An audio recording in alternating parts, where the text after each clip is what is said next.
হযরত ইয়াকুব আলাইহিস সালাতু ওয়াস সালাম উনার জন্য যে খাবার তিনি হারাম করেছেন সে সম্পর্কে আলোচনা করব। একদা কিছু ইহুদি আসি আল্লাহ রাসূল সাল্লাল্লাহু আলাইহি ওয়াসাল্লামকে প্রশ্ন করেছে, হে আল্লাহ রাসূল, আপনি কার অনুসরণ করেন? তখন বলছেন, আমি আমার পূর্বপুরুষ হযরত ইব্রাহিম আলাইহিস সালাতু ওয়াস সালামের অনুসরণ করে। তখন ইহুদিরা বলেছে যে ইব্রাহিম আলাইহিস সালাতু ওয়াস সালাম তো উটের গোশত এবং দুধ এগুলা খাইতেন না, অথচ আপনি দেখতেছি উটের গোশত এবং দুধ পান করতেছে। তখন আল্লাহ তাআলা এই আয়াত নাযিল করে জানাই দিয়েছেন, কুল্লু তুআমি কানা হিল্লাল লিবানি ইসরাঈলা, প্রত্যেক খাবার আমি হালাল করেছি বনি ইসরাইলের জন্য। সকল ধরনের খাদ্য আমি বনি ইসরাইলের জন্য হালাল করেছি। ইল্লা, তবে মা হাররামা ইসরাঈলু আলা নাফসিহি, তবে ইসরাইল সে তার নিজের জন্য হারাম করেছে। ইসরাইল বলতে এখানে ইয়াকুব আলাইহিস সালাতু ওয়াস সালামের নাম, আরেক নাম হচ্ছে ইসরাইল।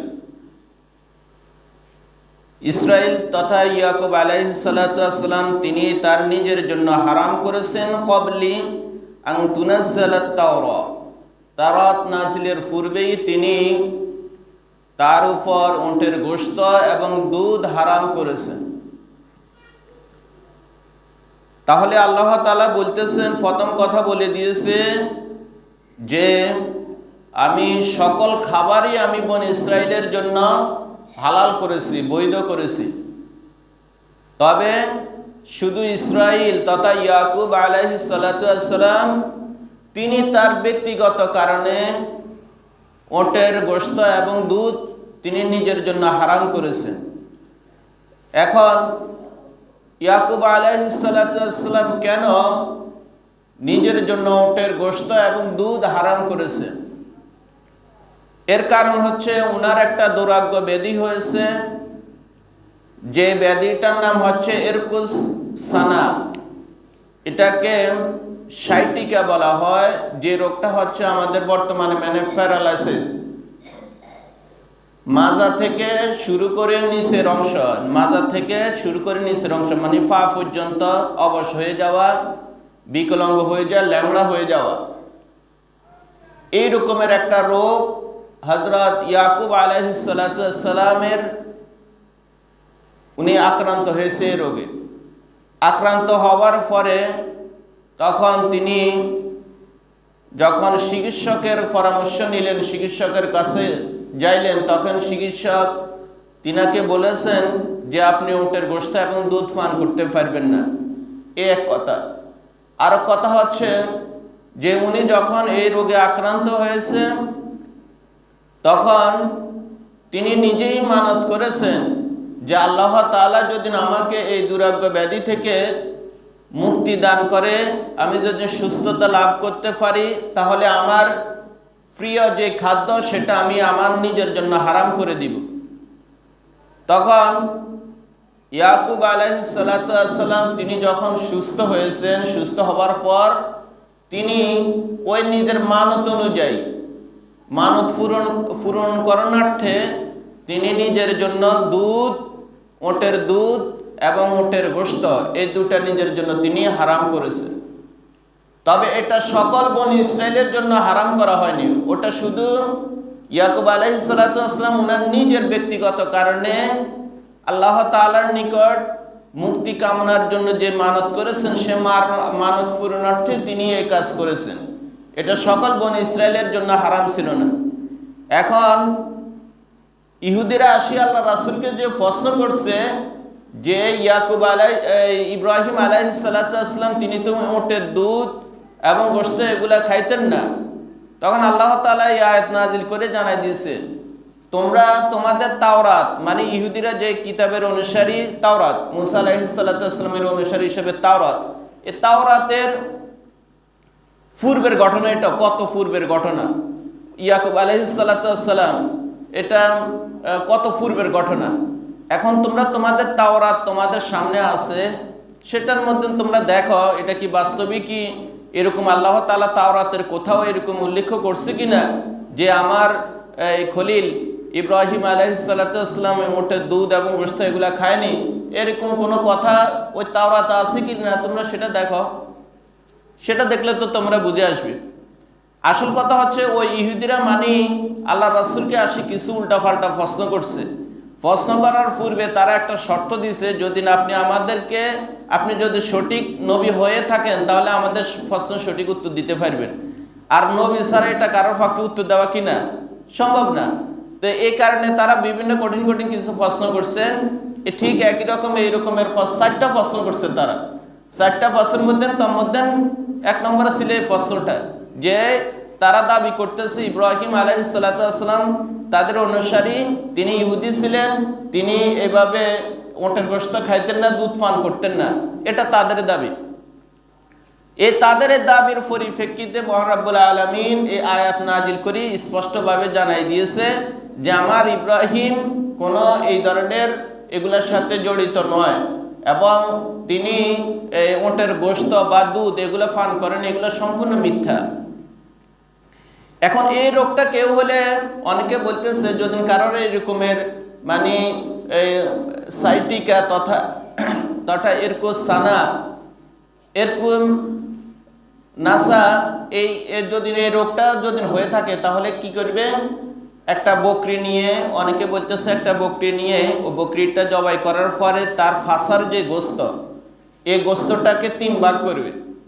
3 ভাগ করার পরে প্রতিদিন 3 দিনে ঘুম থেকে উঠি বাসি মুখে 3 দিন এইভাবে গোশতগুলো খাইবে। তবে এটা ফাঁক করার সময় ওই যে হাড় আছে, ওই হাড়গুলার যে ভিতর থেকে যে মজ্জা সেগুলা বাইর করে একসাথে জাল দিতে হবে, রাঁধি তারপরে এগুলা খাইবে একাধারে 3 দিন। এভাবে যদি কেউ 3 দিন খায়, অনেকে বলতেছে এই ধরনের রোগ মানে প্যারালাইসিস, নিচের থেকে নিচের অংশগুলা অবশ হয়ে যাওয়া, মানে হাঁটতে পারে না বা কোনো সমস্যা দেখা দেয়, ল্যাংড়া হয়ে যাওয়ার সম্ভাবনা থাকে। যদি এরকমের চিকিৎসা গ্রহণ করে অনেকে বলতেছে সুস্থ হয়ে যাওয়ার সম্ভাবনা আছে। এবং ওই সময় যারা চিকিৎসক ছিল তারা অনেকে বলতেছে, একটা তাফসিরের মধ্যে বলা হয়েছে একজন ব্যক্তি তিনি এরকম প্রায় 100 জন ব্যক্তিকে পরামর্শ দিয়েছে, তারা ওই চিকিৎসা গ্রহণ করছে আর তারা সুস্থ হয়েছে। তো এরকমের সুস্থ করার মালিক তো আল্লাহ, একটা উসিলারি। আপনি একটা ওষুধ হিসাবে সেবন করলেন, আল্লাহ তাআলা সুস্থ করার মালিক। এখন এই কারণে আল্লাহ তাআলা বনী ইসরাঈলদেরকে উদ্দেশ্য করে বলতেছে, ওই ইহুদিদেরকে উদ্দেশ্য করে বলতেছে, কুল্লু তুআমি কানা হিল্লাল লিবানি ইসরাঈলা, আমি প্রত্যেক খাবারই বনী ইসরাঈলের জন্য বৈধ করেছি, হালাল করেছি। ইল্লা মা হাররামা ইসরাঈলু আলা নাফসিহি, তবে বনী ইসরাঈল তথা ইয়াকুব আলাইহিস সালাম তিনি নিজের জন্য শুধু হারাম করেছেন মিন ক্বাবলি আন তুনাজ্জালাত তাওরাত, তাওরাত নাজিলের পূর্বে তিনি নিজের জন্য ওই ওটের গোশত এবং দুধ সেটা তিনি ব্যক্তিগত কারণটাকে সেটা তো আপনাদেরকে বললাম, ওই কারণে তিনি নিজের জন্য ওটের দুধ এবং গোশত নিজের জন্য হারাম করছে, অন্য কোনো উদ্দেশ্য না। এরকমের আমরা তো অনেক সময় আমাদের কিছু রোগ হইলে ডাক্তাররা বলে না যে আপনি এই খাবার খাইবেন না, যদি খান তাহলে আপনার এই রোগ বাড়ে যাবে। আপনার হার্টে এখন সমস্যা, আপনি যদি গরুর গোশত বেশি খান তাহলে আপনার হার্ট স্ট্রোক করার সম্ভাবনা আছে, ডাক্তার এরকম বলে না কি? আমার কথা বুঝেননি কি আপনারা? তো ডাক্তাররা এরকমের বলে। এখন কি আসলে বাস্তবে কি ওই গোশতটা আপনার জন্য কি হারাম কিনা? হারাম না, মানে আপনি এখন রোগের কারণে এই গোশতটা এখন খাওয়া নিষেধ, মানে খাইতে পারবেন না। ঠিক ওই ইয়াকুব আলাইহিস সালামের ওনার যে রোগটা হয়েছে, ওই রোগের জন্য ওই চিকিৎসক তখন বলছে যে আপনি ওটার গোশত এবং দুধ এটা খায়েন না, যদি খান তাহলে আপনার সমস্যা হবে, আপনার মারাত্মক আকারে আরো ধারণ করতে পারে। এরকমের এই কারণে এইভাবে বলছে কথাটা। কিন্তু ইহুদিরা এটার একটা মিথ্যা অপবাদ দিই, মানে একটা অপপ্রচার চালাই, তারা এটা নিয়ে গেছে কোন ইব্রাহিম আলাইহিস সালাতু ওয়াসসালামের সাথে তুলনা করি, আল্লাহ রাসূলকে বিভ্রান্তি করার চেষ্টা করছে। এবং তারা উল্টাপাল্টা প্রশ্ন করি, তারা বলতেছে ইব্রাহিম আমাদের ধর্মের অনুসারী, আপনি যদি তারই ধর্মের অনুসারী হয়ে থাকেন তাহলে আপনি কেন উটের গোশত এবং দুধ এগুলা খাইতেছেন? তো এই রকমের কথা পরিপ্রেক্ষিতে আল্লাহ তাআলা এই কথাগুলো বলছেন।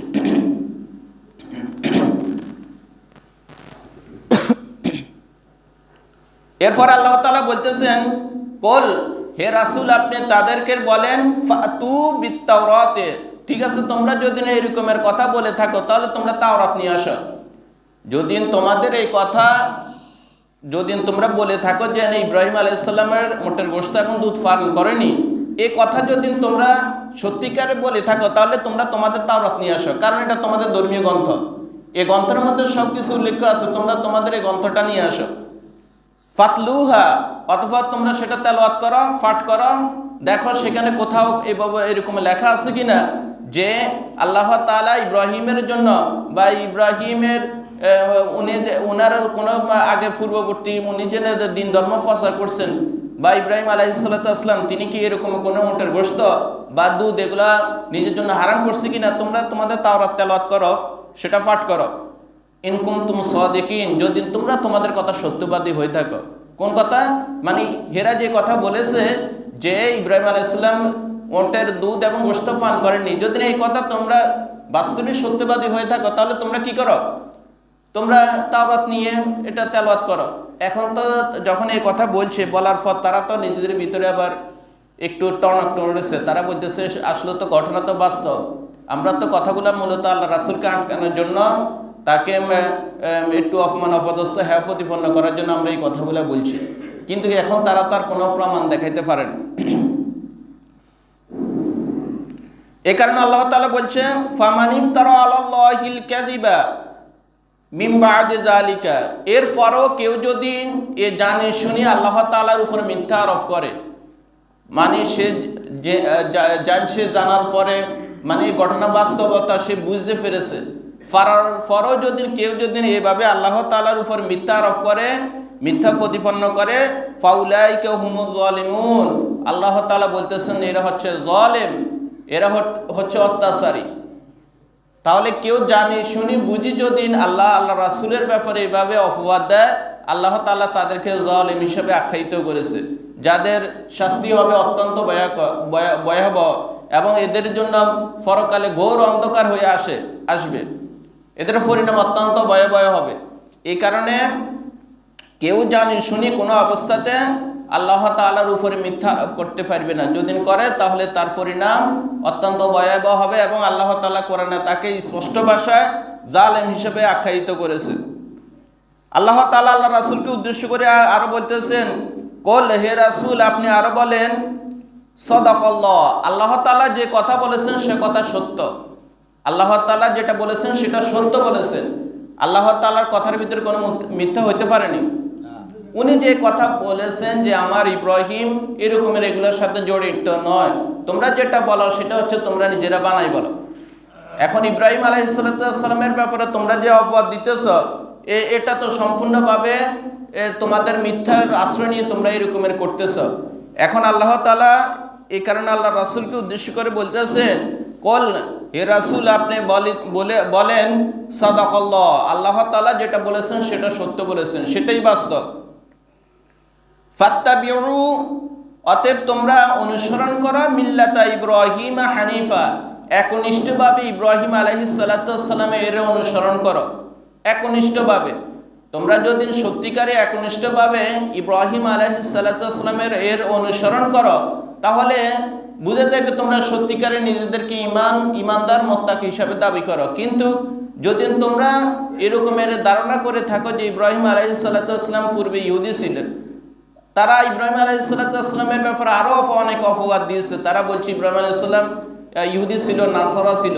নাসারা বলতো ইব্রাহিম আলাইহিস সালাম নাসারা ছিল মানে খ্রিস্টান ছিল, আবার ইহুদিরা বলতো না ইব্রাহিম আলাইহিস সালাতু ওয়াসসালাম ইহুদি ছিল। উভয়ে মানে ইব্রাহিম আলাইহিস সালাতু ওয়াসসালামের ব্যাপারে এইভাবে অপবাদ দিত। তো এই কারণে আল্লাহ তাআলা এইভাবে বলতেছেন যে আমার ইব্রাহিম ইহুদিও ছিল না, নাসারাও ছিল না, কোনোটাই ছিল না। এটা তোমরা যেটা বলতেছো কোন ইহুদি ধর্ম এবং নাসারা ধর্ম এগুলা ইব্রাহিম আলাইহিস সালাতু ওয়াস সালামের 1000 এবং 2000 বছর পরে এগুলার উৎপন্ন হয়েছে। এখন ওই সময় তো এগুলা কোথায় কোনো কিছুই ছিল না। তোমরা ইব্রাহিমের ব্যাপারে এই রকমের বিভিন্ন যে অপবাদ দিতেছ, এর পরিণাম তো অত্যন্ত ভয়াবহ হবে। এজন্য আল্লাহ তাআলা যদি স্পষ্টভাবে বলে দিয়েছে, তোমরা ইব্রাহিম আলাইহিস সালাতু ওয়াস সালামের কি করো, একনিষ্ঠভাবে তার অনুসরণ করো।